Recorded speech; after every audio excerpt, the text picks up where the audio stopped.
Salve, siamo nel vigneto dell'Ipsa S. Sabadini di Pozzuolo del Friuli. In questo vigneto vengono prodotte 4 varietà di uva destinate alla vinificazione, 3 di uva nera e 1 di uva bianca. È un vigneto a regime biologico. Nel vigneto del nostro istituto, in testata di alcuni filari, è presente una pianta di rosa, per prevenire eventuali malattie che attaccano prima la rosa e poi la vite. Vedendo la pianta di rosa in sofferenza a causa delle malattie, si effettua un trattamento nel vigneto per prevenire le stesse. Siamo in Medio Friuli, dove è coltivata la maggior parte dell'uva.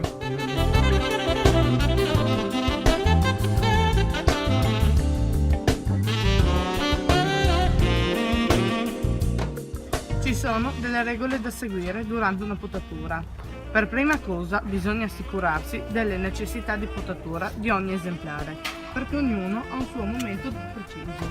Dopodiché eliminarne le parti morte per evitare possibili infezioni alla pianta.